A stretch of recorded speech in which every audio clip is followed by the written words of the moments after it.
Pronto, tudo ok, já está gravando. Bom dia a todos. Bora lá começar a nossa aula de Teoria Geral do Direito, finalizar, na verdade, a nossa matéria, né? Estamos aí nessa reta final para a nossa avaliação, tá? A nossa avaliação, ela tem data, deixa eu aqui só recapitular, ela tem data para semana que vem, né? Dia 2. Agora que eu estou vendo aqui. Então, o que eu vou fazer? Eu vou gravar hoje a aula de matéria propriamente dita, né? E aí eu faço depois uma gravação com a revisão da prova. Tranquilo? Beleza? Não tem problema não. A prova é online, vai ser aquele mesmo esquema, tá? 24 horas para resolver. Então, fiquem tranquilos, tá bom? Bom, pessoal, então bora lá finalizar o nosso conteúdo. Deixa eu entrar aqui. Só um segundo.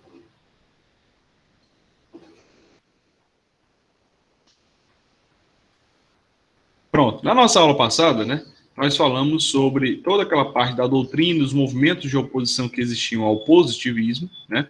E agora a gente vai entrar numa matéria muito interessante, que é a teoria do ordenamento jurídico.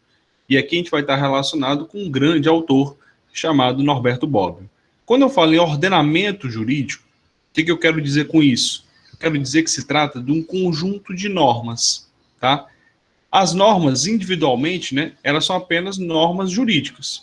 E aqui normas eu vou colocar, então, portanto, para a gente conseguir identificar essa ideia do ordenamento, eu vou colocar a norma como sendo lei, tá? Os artigos da lei, né? E aí o conjunto de normas, o conjunto de artigos formam o que a gente chama de ordenamento. O ordenamento seria como se fosse um código. Então, o Código Civil, o Código Penal, o Código Trabalhista, né, que é a CLT, aqui no nosso caso. Ou seja, é um conjunto de normas, o conjunto normativo que performa aquela determinada disciplina, aquela determinada matéria. Então, quando eu falo o ordenamento jurídico civil ou cível, o ordenamento jurídico penal, ou seja, o conjunto de normas do direito penal, então é isso que a gente chama de ordenamento. Ordenamento, portanto, é um conjunto de normas, tá? E aí foi nessa ideia que o Bob, portanto, ele vem por meio do seu livro, Teoria do Ordenamento Jurídico, tá? Ele oferece, portanto, essa proposta racional de compreensão da totalidade do direito como um sistema ordenado dos elementos que compõem o direito. Um sistema é toda ordenação racional de elementos naturais e sociais, a qual pode ser decomposta analiticamente em duas dimensões, repertório e estrutura. O repertório é o conjunto de elementos que integra o sistema, e a estrutura essa figura como padrão de organização dos referidos elementos sistêmicos. Esses aqui são trechos que a gente traz de algumas doutrinas, tá? Para poder explicar o que ele queria dizer com isso. Né? De fato, essa criação do sistema ordenado, que o Bob tanto fala, na verdade, ele quer dizer que o direito ele existe uma totalidade, que é a figura do direito, e dentro dele existem vários sistemas, ou seja, várias linhas. Então, tem um sistema do direito civil, sistema do direito penal, e esse sistema, na verdade, vai ser composto pelo ordenamento jurídico daquela matéria. O ordenamento jurídico civil, o ordenamento jurídico penal, que a gente acabou de falar, né? Que nada mais é do que o conjunto de normas. Então, é como se fosse, a gente tem um direito total. Dentro do direito, nós vamos ter alguns sistemas. Quais? Direito penal, direito civil, direito empresarial. E dentro do direito penal, nós temos um código, Código Penal, que é o conjunto de normas. É isso que o Bob tanto preconiza na sua teoria do ordenamento jurídico. Tá?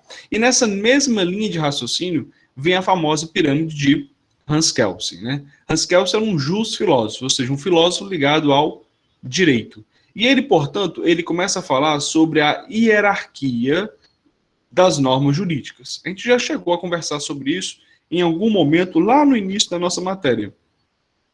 Nessa pirâmide de Kelsen, a gente vai ver que existe uma estrutura hierarquizada, uma estrutura escalonada. Escalonada é um termozinho que volta e meia cai muito em prova de concurso. O escalonamento da pirâmide de Kelsen. Tá?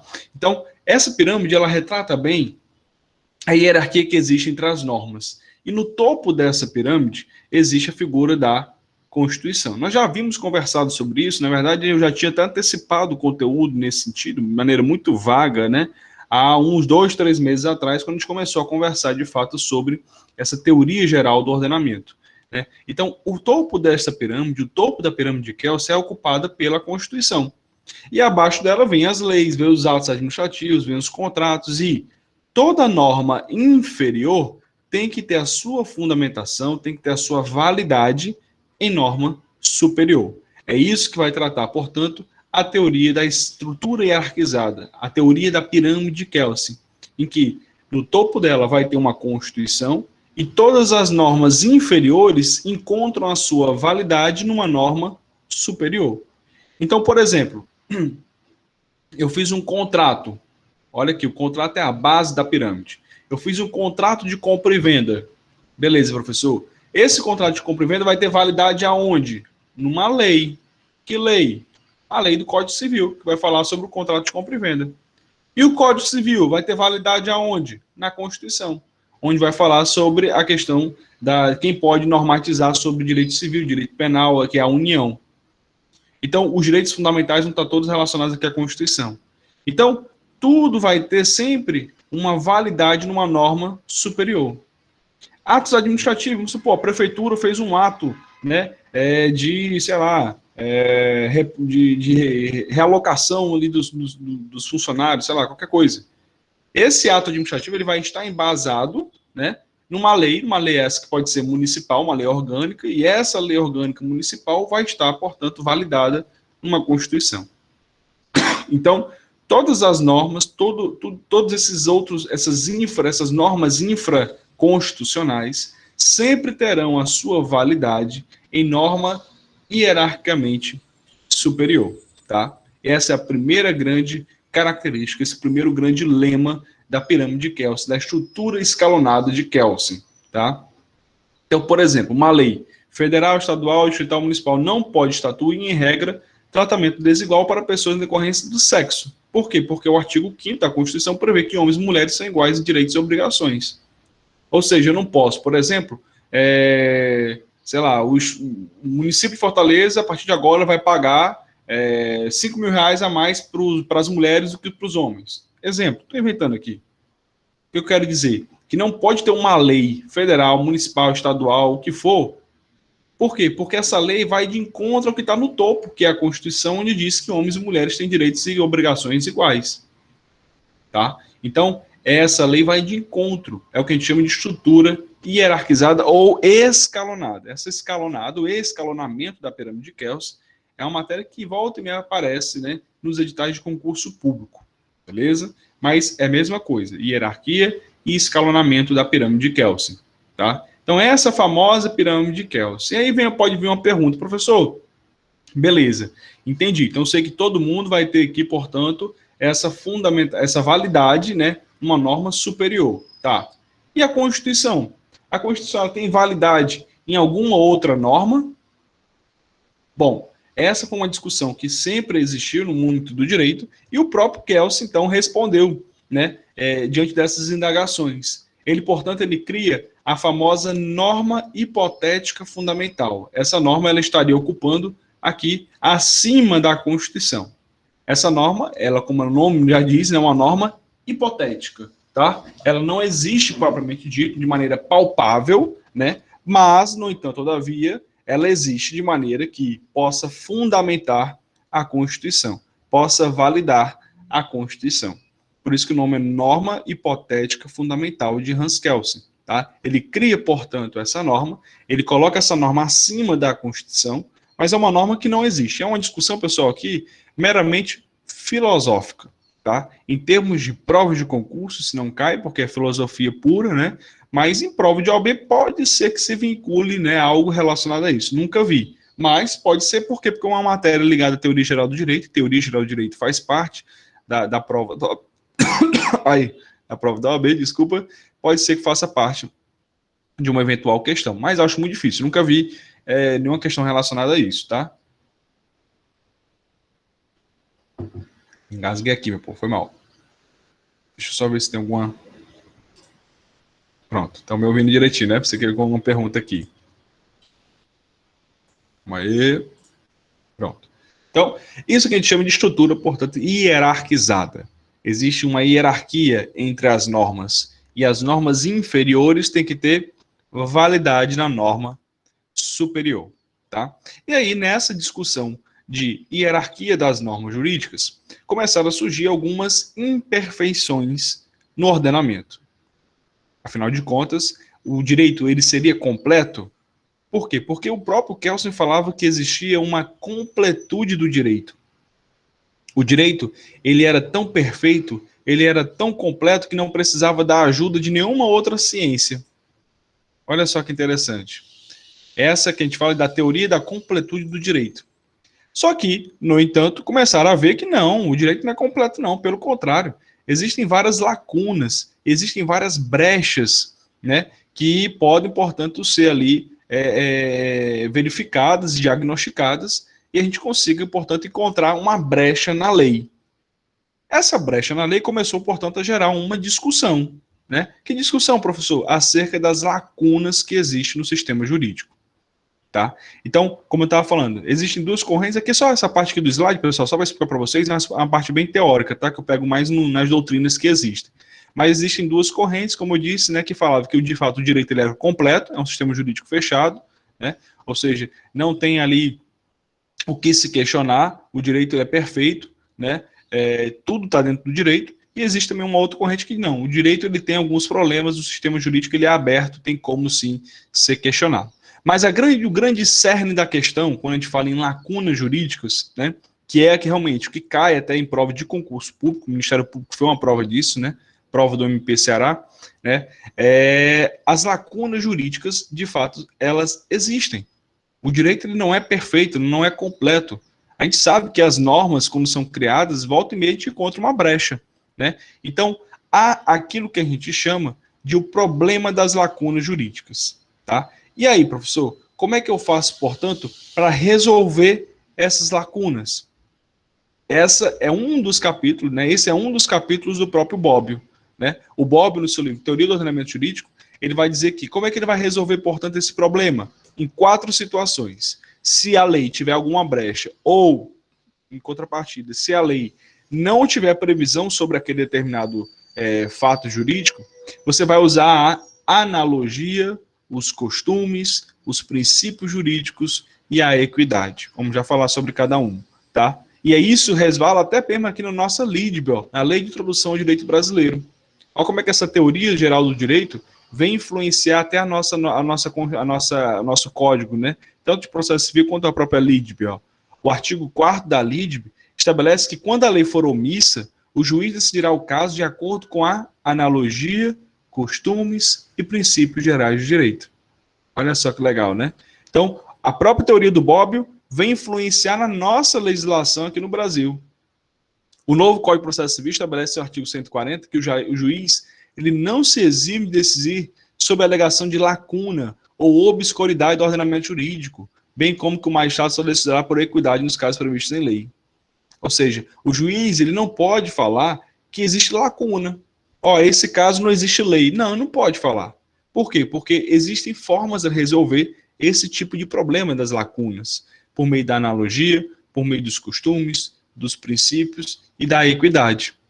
Professor, o que é analogia? A aplicação de uma norma jurídica que regula um determinado caso concreto a outra situação fática semelhante. Então, quando eu falo em analogia, eu vou usar, olha, eu vou dar uma situação totalmente hipotética, tá, meu povo, aqui. Mas, beleza. Sei lá, existe uma norma que diz que é o roubo, tá? Vamos supor que não tem latrocínio. Latrocínio é o roubo seguido de morte, tá? Vamos supor que o Código Penal não fala sobre isso. Não fala. Aí eu fui lá, roubei ali uma loja, roubei aqui a caneta e matei o proprietário da loja. Ou seja, teoricamente, um latrocínio. Mas na prática, como nós vimos, não existe. Na situação que eu estou criando aqui, hipotética, para vocês possam entender. Aí o juiz então vai analisar o processo. Beleza, o Márcio aqui roubou e matou. No entanto, nós só temos um crime, que é roubar, e nós só temos um crime, que é matar. Crimes separados, é o 121 e o outro é o 155, salvo engano, né? Não existe um latrocínio, que é a junção dos dois, tá? Não existe na prática. Isso é uma situação hipotética, mais uma vez que eu estou falando, tá? Deixa eu só permitir o pessoal entrar aqui, pronto. Não existe na prática isso. Então, o juiz ele pode fazer uma analogia. Olha, já que não existe aqui um roubo seguido de morte, eu posso encontrar uma outra norma que diz que, sei lá, bater seguido de morte é um certo crime. Estou inventando, tá? Ou seja, o que eu quero dizer com isso? Que a analogia é quando o magistrado ele pode chegar e fazer o seguinte, ó, já que não existe uma lei para esse crime, estou dando a hipótese do crime, tá, meu povo? Porque é muito mais fácil de conseguir visualizar. Mas isso se estende a todo o direito. Sei lá, vou fazer um contrato, não existe uma lei para esse contrato, eu posso usar uma analogia. Olha, a lei de locação fala parecido sobre isso, então eu consigo usar. O que eu quero falar mais uma vez? É que, para resolver esse problema de falta de norma, né, da lacuna jurídica, a gente usa a analogia, ou seja, eu vou usar uma norma parecida, né, uma situação fática semelhante, para poder solucionar aquele primeiro problema. Uma segunda forma de resolver a lacuna é por meio da equidade. A equidade consiste no ideal do justo empiricamente concretizado, implicando a aplicação prudente pelo julgador de seu sentimento de justiça, de observar as singularidades de um dado caso concreto.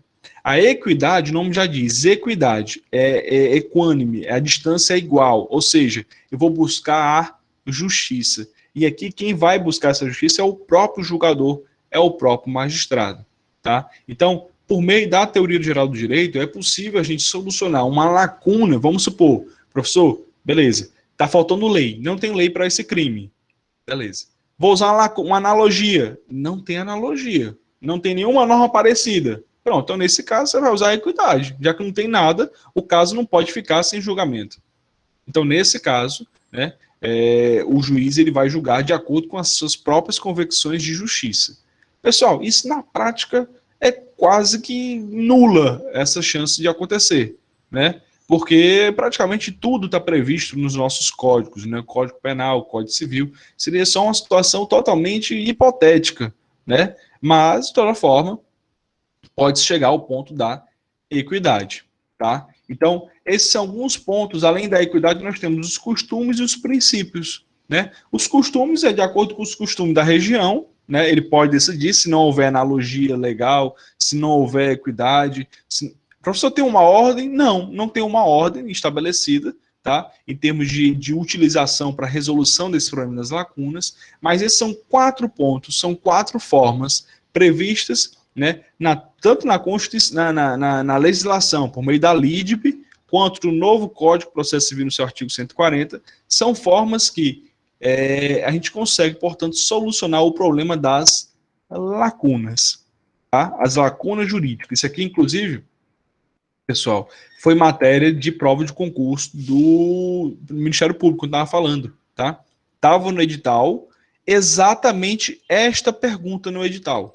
Como resolver os problemas das lacunas? Então, o candidato ao cargo de promotor de justiça, ele tinha que saber que a lacuna no mundo jurídico ela é resolvida com 4 pontos: analogia, costume, princípio e equidade. Tá certo? Beleza? O próprio código fala disso, o Código de Processo Civil, e a própria LIDB também vai fundamentar essa situação. Um outro ponto, né, e aqui a gente vai para o 3º capítulo do livro do Bobbio, é quando ele fala das antinomias jurídicas. Professor, o que é antinomia jurídica? Antinomia é quando é como se fosse antonomia, né? Quando duas normas, né, acabam dando meio que contradição entre si, acabam dando soluções diferentes, vamos já falar. A teoria das antinomias jurídicas está umbilicalmente ligada ao problema da coerência do sistema jurídico. De certo, para que o direito seja considerado coerente ou consistente, é necessário que esses elementos não entrem em contradição em si. Então, como é que eu resolvo esse problema das antinomias jurídicas? Isso é no 3º ponto do concurso também, do edital. O edital, ele colocava o primeiro ponto, problema das lacunas. Tá lá, quem quiser ver, depois você baixa o edital do último concurso do Ministério Público, tá lá, o problema das lacunas. Segundo, as antinomias jurídicas, ou seja, normas que entram em conflito entre si. Como assim, professor? Bora lá. Eu tenho uma norma que diz o seguinte: uma empresa que esteja em recuperação judicial, ou seja, uma empresa que esteja com um problema financeiro, econômico, tá? Ela pode ser vendida para qualquer outro. Para quê? Para arrecadar dinheiro e pagar aquela galera que ela está devendo. Beleza. Agora, existe uma outra norma que diz o seguinte, que essa empresa não pode ser vendida para uma concorrente. Por quê? Porque se for para uma concorrente, vai gerar monopólio de mercado. Sim, E aí? Vamos supor que essa empresa está quebrando, né? E surge uma concorrente para comprar. Como é que a gente resolve? Uma lei diz que pode vender para arrecadar. A outra lei diz não pode porque é sua concorrente. Ou seja, antinomia jurídica. Isso existe na prática, viu, povo? É o artigo 47 da Lei de Recuperação Judicial e a lei da lei antitruste aqui no direito brasileiro. Tá? Então, elas colidem justamente nessa temática. Então, como é que eu faço para resolver esse tipo de problema? Essa era uma das perguntas que caiu na prova do concurso também do Ministério Público. Como solucionar as antinomias jurídicas? E a resposta é, diante dessa ocorrência das antinomias, né, deverão ser utilizados os critérios de solução, hierárquico, cronológico e especialidade. Como assim, professor? Hierárquico. Quem aqui está hierarquicamente superior à outra nessas duas normas? Professor, são duas normas iguais, são duas normas a nível federal. Uma legislação antitruste, outra legislação falimentar. Igual. Vixe Maria, agora como é que eu resolvo? Cronológico ou especialidade. Quem é mais específica? É a da antitruste. Por quê? Porque os dois, eles vão tratar do tema de venda da empresa, tá? Mas essa aqui é mais específica ainda. Venda da empresa para a sua concorrente. Então há uma especialidade. Esses devem ser utilizados os critérios. Além desse critério, vamos supor que mesmo assim os dois sejam específicos no assunto, né? Então vai o cronológico. Quem veio primeiro, né? Então, qual é a lei primeira? Qual foi a lei que entrou em vigor primeiro? Então, esses são três critérios que o juiz ele pode utilizar para resolver problemas relacionados à antinomia jurídica. Antinomia, como eu disse, são duas normas que colidem entre si. Beleza? Tranquilo? Isso que a gente chama de antinomia. Detalhezinho só importante que eu queria falar com vocês. As normas, elas entram em antinomia, em colisão, né? Tem contradição. Mas os princípios, tá? Os princípios ele também entram em colisão, volta e meia. Um princípio da preservação da empresa e um princípio da livre concorrência. Mesma coisa que a gente acabou de falar. Podem entrar em conflito. Nesse caso, existe um autor famoso que é o Robert Alexy, tá? O Alexy, ele fala acerca do sopesamento do princípio. Quando dois princípios entram em colisão, eu vou sopesar, vou pesar, ver qual deve prevalecer sobre, em face do outro, tá? Então, por que eu estou falando isso? Porque isso aqui também eu já vi cair em prova, tá, de concurso, acerca do Alexy, dos princípios. Muita gente pensa só em parte de norma jurídica, né? As normas jurídicas, quando colidem, né? Mas existem os princípios que têm essa colisão, que é o que a gente chama, portanto, a colisão dos princípios. E como é que eu resolvo isso? Por meio do sopesamento do Robert Alexy. Tá? Você vai pesar, ver qual princípio deve prevalecer. O princípio da vida, o princípio da legítima defesa, quem deve prevalecer? São princípios distintos. Tá? Então, é só para fazer essa breve observação para que você possa, portanto, compreender. Tranquilo? Então, problema das lacunas, como é que eu resolvo? Acabei de falar. Analogia, costumes, princípios e equidade. Problema das antinomias, como é que a gente resolve? Problema hierárquico, cronológico e especialidade. Tá? Beleza? Olha essa questãozinha, como eu estou falando, prova da OAB, cara, 2017, ó. Um sério problema com o qual o advogado pode se deparar ao lidar com o ordenamento jurídico é o das antinomias. Antinomias a gente acabou de falar. Antinomia jurídica, ou seja, quando duas normas elas entram em contradição. Beleza. Segundo Norberto Bobbio, em seu livro Teoria do Ordenamento Jurídico, são necessárias duas condições para que uma antinomia ocorra. Assinale a opção que, segundo o autor da obra, em referência, apresenta tais condições. Item A. As duas normas em conflito devem pertencer ao mesmo ordenamento. Perfeito. A norma tem que ter o mesmo ordenamento para poder gerar essa colisão. As duas normas devem ter o mesmo âmbito de validade, seja temporal, espacial, pessoal ou material. Pronto. O item correto é o item A mesmo, tá? Ou seja, as normas elas devem estar todas dentro do mesmo ordenamento, as normas devem estar dentro do mesmo âmbito de validade, seja temporal, espacial, pessoal ou material, e, portanto, para que haja essa colisão, é preciso que, portanto, esteja atendendo essas duas condições, tá? Então, para vocês verem como é que é na prática uma questãozinha dessa, né? Como é que pode cair numa prova de OAB que vocês podem enfrentar mais à frente, tá? Beleza? Então, bora. Porque, professor, por que não o item B? O item B, ambas as normas devem ter procedido na mesma autoridade legislativa? Não, não necessariamente. Mesma autoridade legislativa, não. Não necessariamente, tá? Então, tá, já tá errado por aí. A autoridade legislativa é município, estado, união, né? Ele disse que tem que ter a mesma autoridade. Não, pode ser autoridades diferentes, tá? Item C. Ocorre no âmbito do processo judicial quando há uma divergência entre a decisão de primeira instância e a decisão de segunda instância. Tem nada a ver isso aqui. A gente está falando de norma jurídica, não de decisão. Esse item C não tem nada a ver. Item D. As duas normas aplicáveis não apresentam uma solução satisfatória para o caso. Não. E as duas normas não podem ser integradas mediante recurso à analogia aos costumes. Não, nada a ver. Tá? Pelo contrário, as normas, quando estão ausentes, pode sim ser utilizada aqui, ó, analogias e costumes, quando a gente fala em problema das lacunas. Mas aqui ele está falando sobre as antinomias, tá?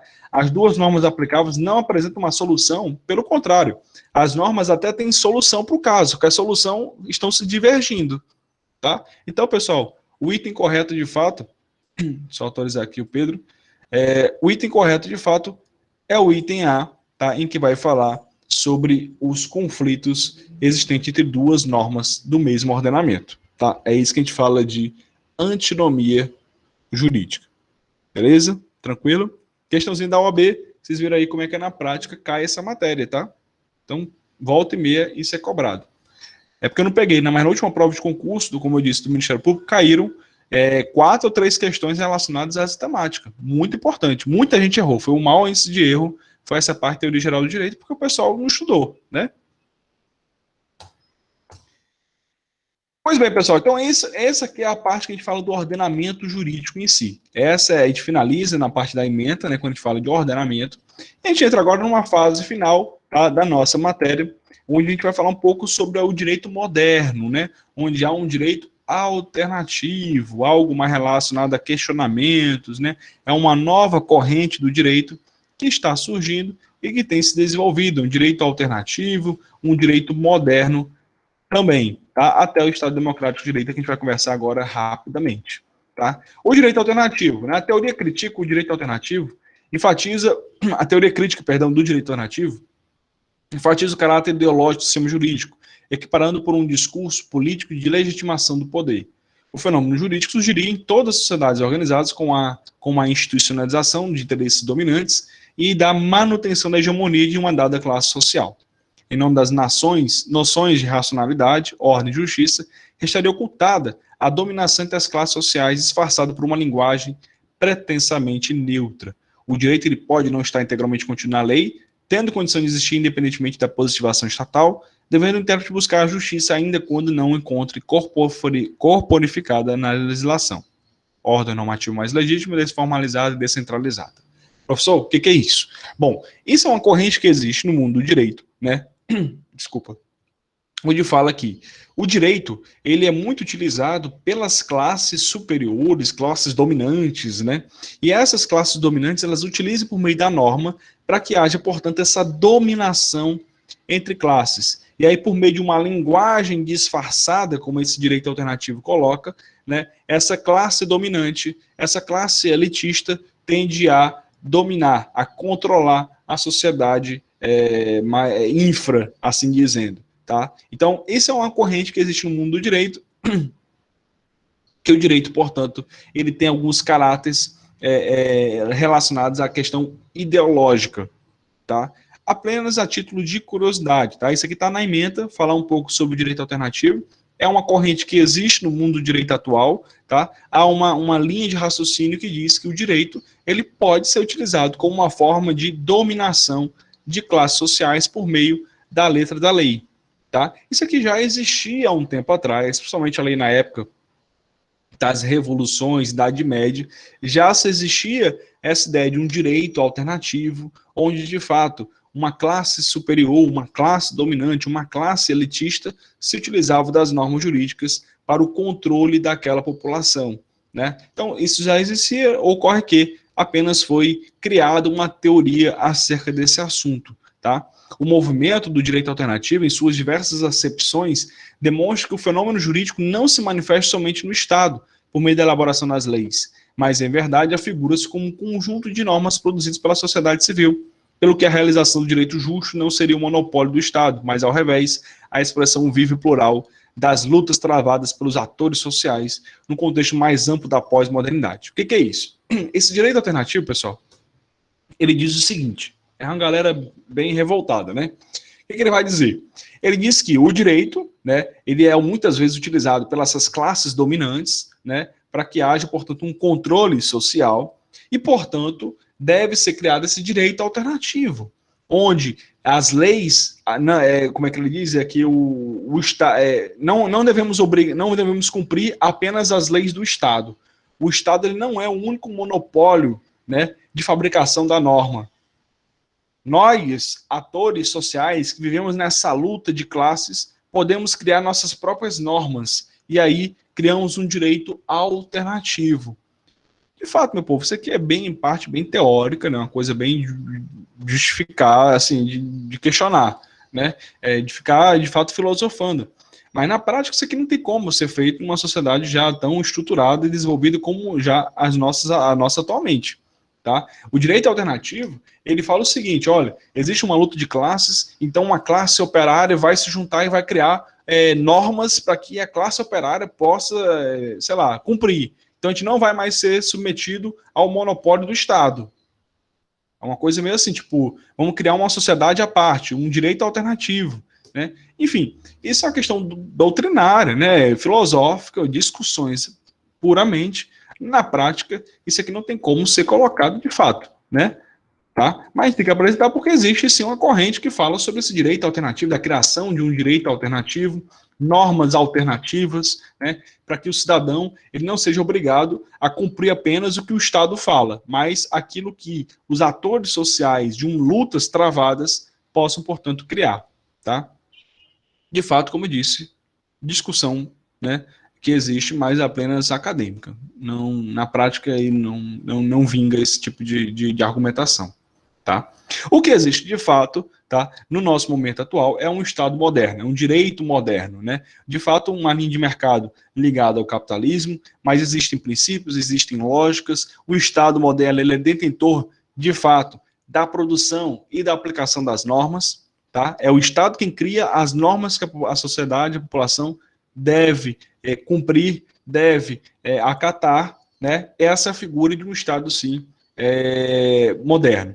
Tá? Preciso, pois, sob o escrutínio da razão, tornava-se possível compreender a ordem imanente do universo, objetivo, porquanto o modernista colocava-se como observador imparcial do mundo, né? E bom, pois o otimismo moderno conduzia a crença de que o progresso seria inevitável, que a ciência capacitaria o ser humano a libertar-se da vulnerabilidade à natureza e a todo o condicionamento social. Isso aqui, pessoal, é um trecho que eu trago do livro do Bob, né? Do livro do Bob, não. É o livro, acho que é do Paulo Nader, ele vai falar um pouco sobre o Estado moderno, tá? E aí ele diz que o Estado moderno tem 3 grandes características. Ele é preciso, né? Porque ele compreende essa ordem imanente do universo. Ele é objetivo, porque ele é imparcial. E ele é bom, porque ele vai trazer um otimismo moderno à própria sociedade. Ou seja, isso aqui é um Estado que está nascendo, vocês devem ter discutido sobre isso com a figura do professor Bruno, né? Bruno Araújo, né? O Estado moderno e ciência política, né? Algo relacionado a isso, tá? E aí nós temos essa figura atual, né? Onde esse Estado moderno ele teve seu desenvolvimento para um Estado democrático de direito, né? Esse Estado democrático de direito, ele é um Estado embasado numa Constituição democrática.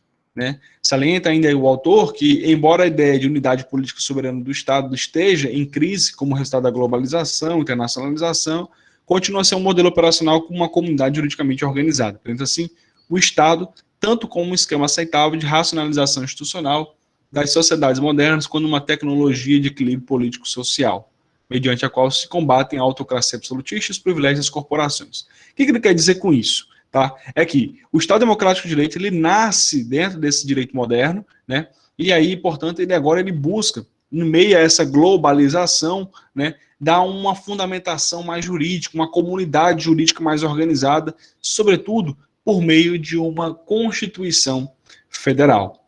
tá? Esse Estado democrático de direito, ele tem a formação do Estado moderno, o juiz de livre órgão da sociedade torna-se órgão do Estado, titular dos poderes estatais, judiciário, subordinado ao legislativo. O direito positivo, o direito posto aprovado pelo Estado, é, pois, considerado como único e verdadeiro direito. De fato, o Estado democrático de direito, ele é esse Estado na qual nós vivemos, onde nós temos a democracia como regime político, não é isso? E ele é de direito por quê? Porque ele vai trazer aí toda essa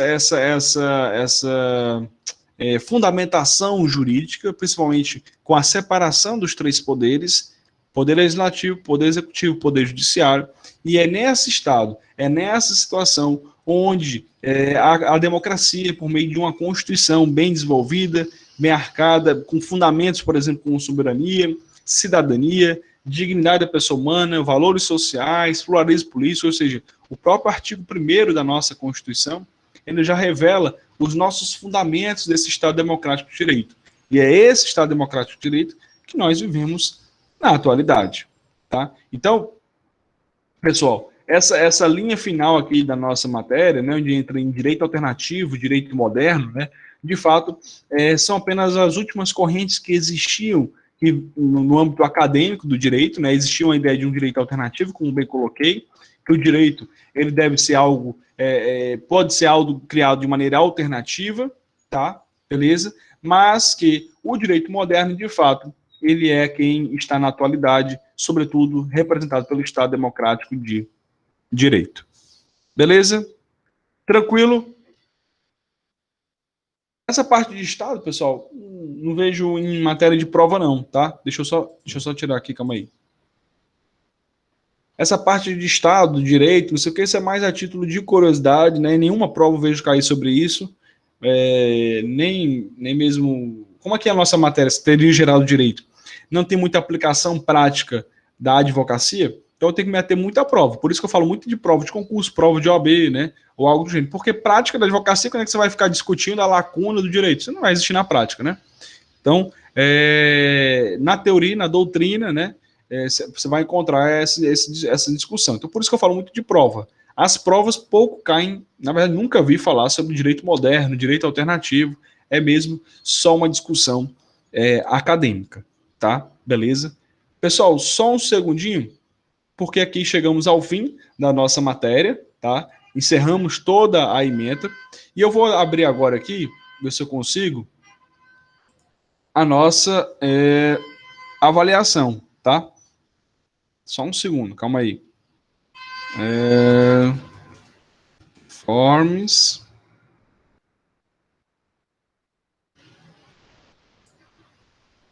Deixa eu ver se já tá ok aqui.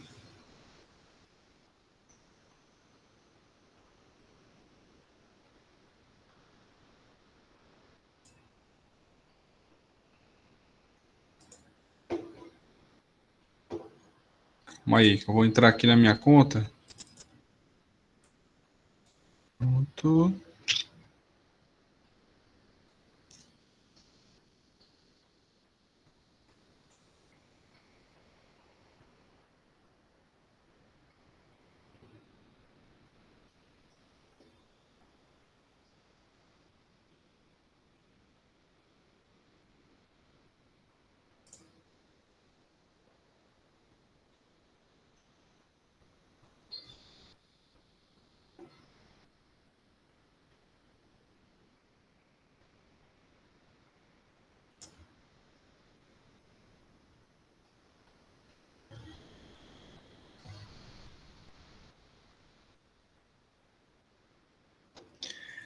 Bom, deixa eu ver aqui. Professor, não será pelo AVA não, né? Mesma coisa da AV1, né? Mesma coisa da AV1, tá? Vai ser do mesmo jeito que aquele Google Forms, né? Que a gente manda o link, aí tem 24 horas para vocês responderem, tá? Isso as nossas disciplinas, tá, pessoal? Eu não sei se vocês têm disciplina online, tem DOL, acho que segundo semestre, eu acho que não tem, né? Salvo engano, não tem. Pronto, show, beleza. Tá, então, mesmo jeito, tá, pessoal? Aquele Google Forms, a gente manda um formulário e você responde. Jogo rápido, tá? Tranquilo? Pessoal, bora lá. Eu tô aqui com a prova aberta. Deixa eu ver quantas questões. 20 questãozinhas, de fato, né? Deixa eu ver.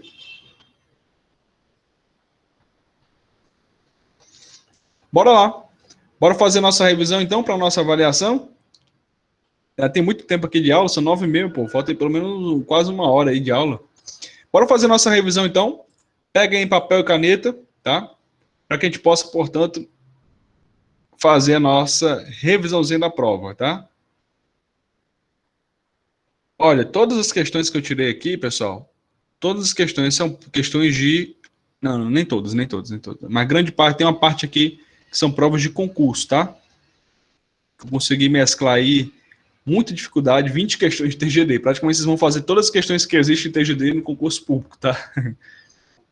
Bora lá. Primeira questãozinha, anota aí. Bora lá. Primeira questão. Deixa eu dar uma lida aqui.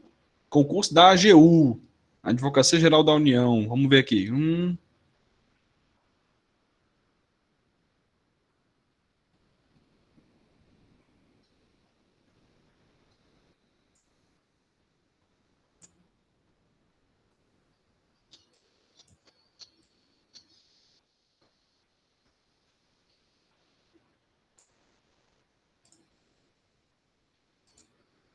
Calma aí, pessoal, que eu tô...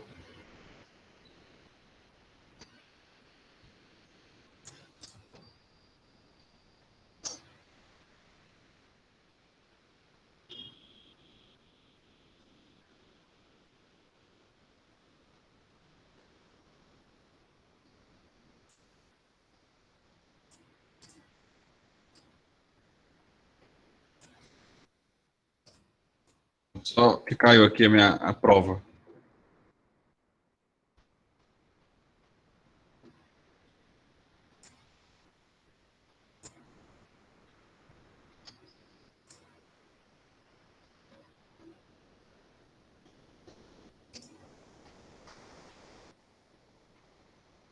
Pronto.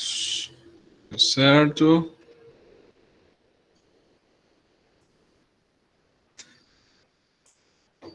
Bom, bora lá, pessoal. Foi mal.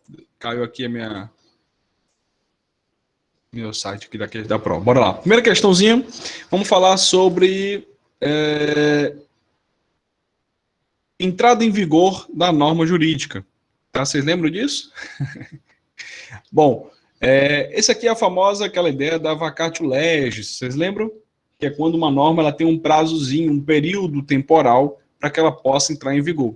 Se porventura não houver nenhuma cláusula que fale sobre essa vacatio legis, sobre essa cláusula de vigência, quanto tempo, né, ela vai entrar em vigor, a gente sabe que a própria LIDB, a Lei de Introdução ao Direito Brasileiro, diz que após a lei ela vai entrar em vigor após 45 dias após a sua publicação.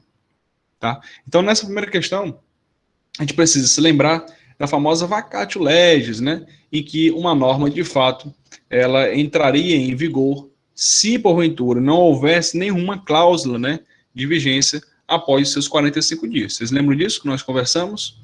Bem lá no começo, né, quando a gente foi falar de vigor da norma jurídica. Tá? Então, primeira questãozinha, tranquilíssima. Segunda questão, considerando que no dia 31 de maio... Ixi, Maria, ela é questão.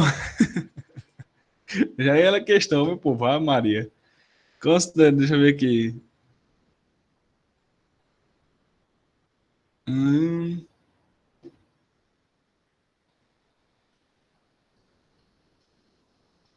Segunda questão, mesma coisa, tá?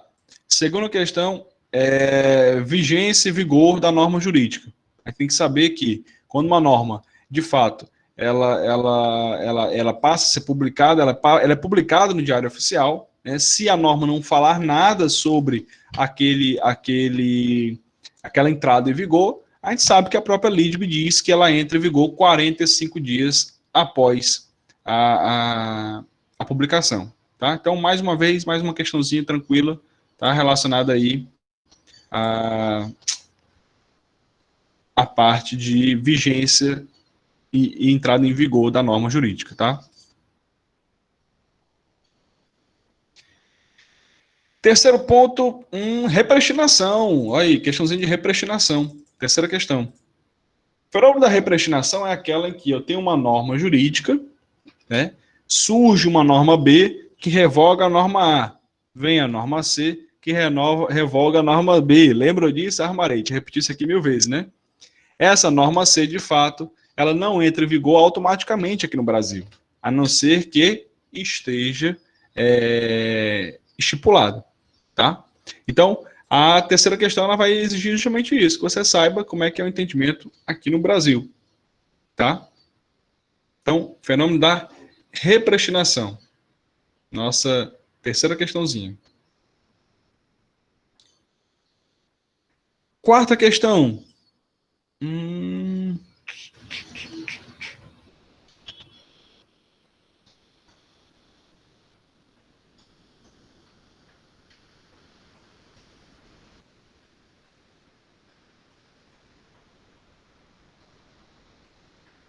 Olha, cara, quarta questão é...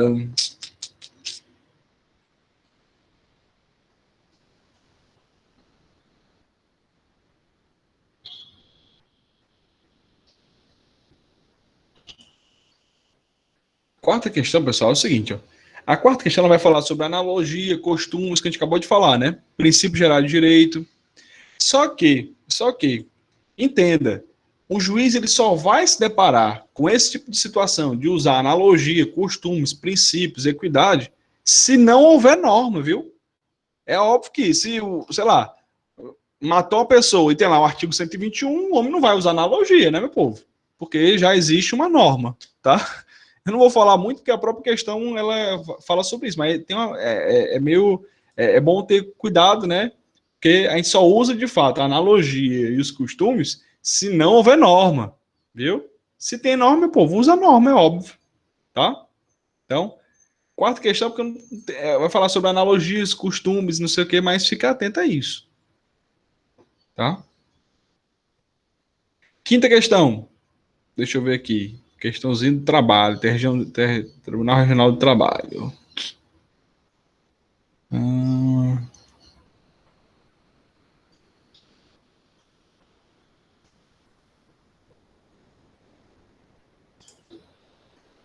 Quinta questão, mesma coisa, tá? Analogia, costumes e princípios que a gente acabou de falar, né? A ausência de lei, né? A ausência normativa, o que eu uso? Se a lei for omissa, analogia, princípios, né? E equidade. Então, costumes e equidade. Então, a lei sendo omissa, eu tenho essas opções. Então, quinta questão vai falar sobre a omissão normativa. Mesma coisa da quarta, tá? Sexta questão.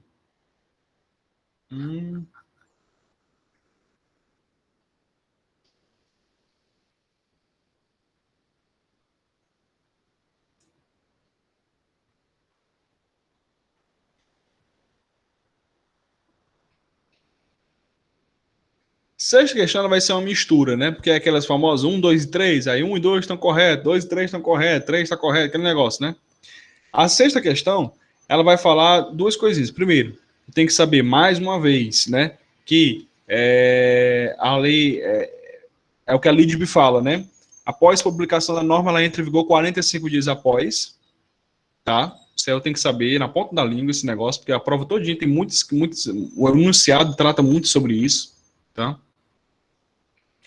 Repristinação ela não ocorre no Brasil, a não ser que esteja expresso, tá? Via de regra, não é autorizado, a não ser que esteja expresso, tá?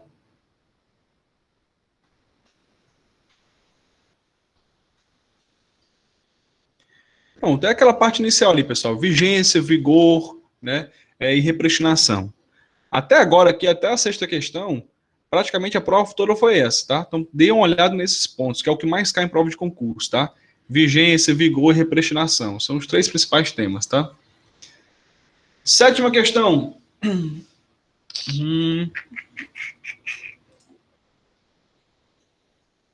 Tá. Sétima questão, ela vai falar sobre as fontes do direito. Quando a gente fala em fontes do direito, é justamente aquilo que a gente acabou de falar.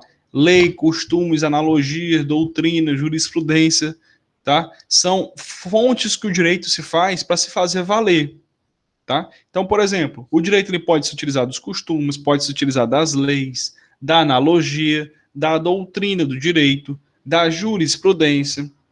Então, são fontes do direito. Então, nessa sétima questão, fontes do direito, a matéria, tá? Tranquila a questão, filé.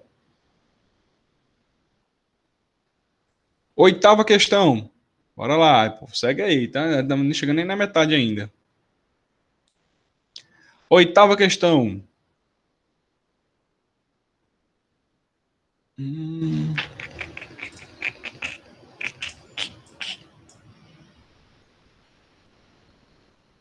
Meu povo, oitava questão é positivismo jurídico, tá? Positivismo. A famosa escola da exegese, né? Aquela onde o juiz era o boca da lei, né? Então, oitava questão, positivismo jurídico. Dê uma olhadinha nos slides. Tudo isso aqui, pessoal, nos slides dá para responder tranquilo, tá? Nona questão. Deixa eu ver aqui.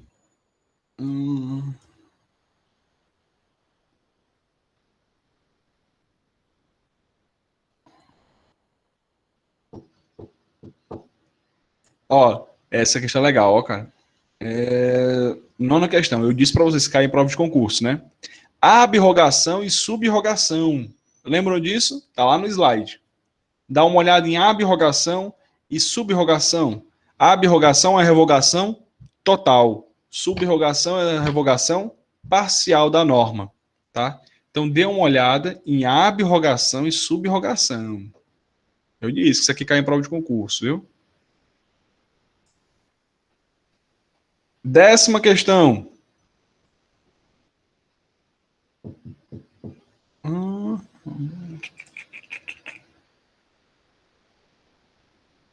Décima questão, positivismo jurídico, de novo, tá? Positivismo jurídico. Lembrando que o positivismo jurídico, ele fala que o direito ele é total, né? Então, tem essa totalidade. Então, ele é tão perfeito que nem tem lacuna, tá? Só essa dica para vocês. O justo positivismo fala isso, que o direito ele é tão perfeito que nem lacuna tem. Décima primeira questão.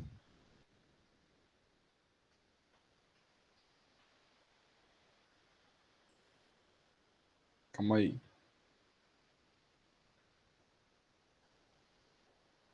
Bom, 11º é o famoso ato jurídico, tá? Ato jurídico. Professor, o que é um ato jurídico? Tem no meu slide aí. Vocês podem voltar aí atrás aí, lá um pouco depois que a gente falou de vigência e vigor, aquela coisa, aí fala sobre ato jurídico. Um ato jurídico, ele de fato é um acontecimento, né, da própria vontade humana que tem um respaldo do mundo do direito, do mundo jurídico, tá? Então, não vou esticar muito, porque a própria questão vai falar sobre o ato jurídico. Então, 11ª questão, ato jurídico. Eu só dei uma olhada nos slides, tá? Tá bem, eu tiro só o núcleo do negócio, né, para botar no slide para vocês, tá? 12ª questão.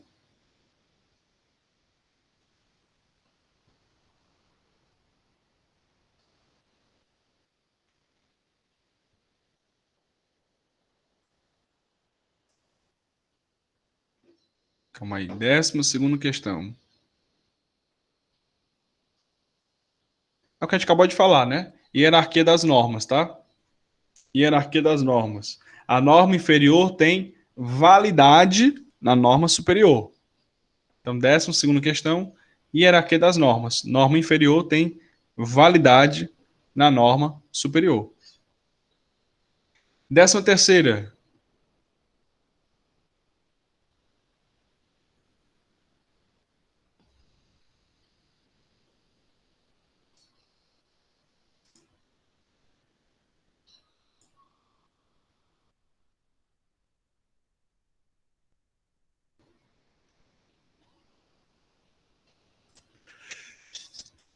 Décima terceira, antinomia jurídica. Antinomia jurídica. Duas normas que entram em confronto, tá? Lembrando que duas normas entram em confronto, beleza. Mas se for uma norma superior hierarquicamente, prevalece, tá? Por exemplo, sei lá, a Constituição Federal, que é o topo da pirâmide, diz que homens e mulheres são iguais, tá? Aí a Constituição, uma lei aqui no Fortaleza diz que homens e mulheres são desiguais. Sei lá, tô criando aqui uma hipótese. Ou seja, normas hierarquicamente diferentes. A Constituição é superior. Então, a norma, o critério hierárquico, né, ele prevalece sobre os critérios, tá, de cronologia, especialidade, qualquer coisa. Tá? Então, dica importante, tá? 14ª questão.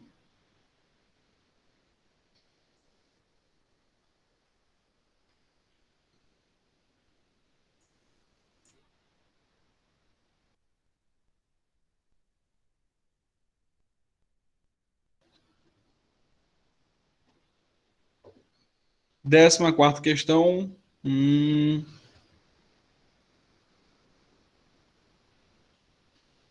É o problema da completude da ordem jurídica, né? Ou seja, o direito ele é completo, né? E aí aquela confusão, aquela discussão toda que já existe, né? Então, 14ª questão, completude do direito. 15ª.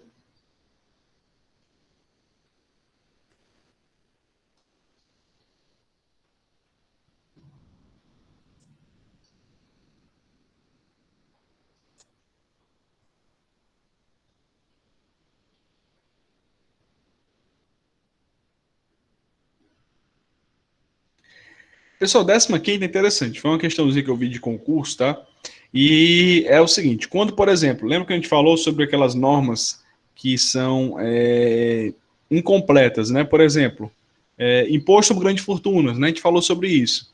O imposto sobre grandes fortunas, ele precisa de uma outra norma que possa regulamentá-la, não é isso? Então, esse fenômeno que precisa de uma outra norma, né, para regulamentá-la, né, o que pode demonstrar disso aqui? Isso aqui pode demonstrar que essa norma que está precisando de outra norma para entrar em vigor, ela tem sua aplicabilidade totalmente comprometida, né? É meio lógico, mas eu tenho que só traduzir para vocês, porque como envolve questão de concurso, às vezes você pode não entender. Mas o que ele quer dizer com isso? É que se uma norma precisa de outra para entrar em vigor, então quer dizer que a aplicabilidade dela é comprometida, é nula, né? Assim dizendo, tá? Só isso que eu queria falar com vocês. Mas o 15ª, ela vai falar sobre essa ideia da aplicabilidade da norma jurídica, tá? 16ª, repristinação, tá? 16ª, novamente, repristinação. 17ª,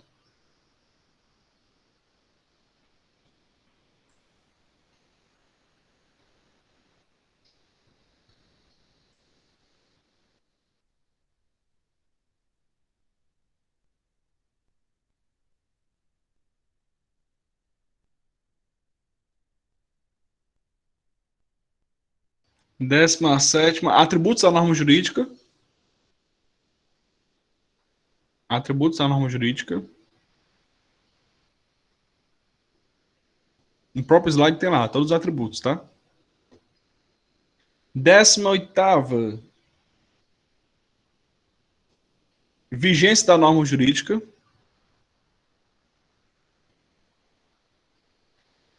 19ª, vigência da norma jurídica.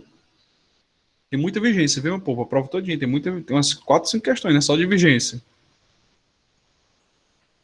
E a última questão, a 20ª, ela vai falar sobre repristinação. Tá? Repristinação. Então, pessoal, essas são as nossas 20 questões da nossa prova. Beleza? Beleza, beleza?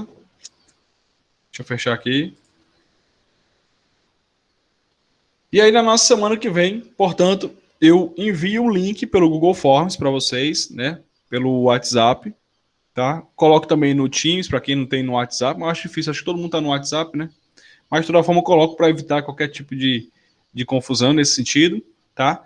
Então, estão as 20 questões da nossa prova, a temática, é óbvio, de cada questão. A prova está tranquila, não está difícil, tá? Ela é só um pouco mais extensa, porque é uma prova de V2, né? São 20 questões, mas todas de marcar, nada de escrever, tá? Então, fiquem tranquilos e vamos utilizar aí a plataforma do Google Forms, tá? Aquele mesmo esquema, eu mando, vocês respondem, E fiquem tranquilos, meu povo.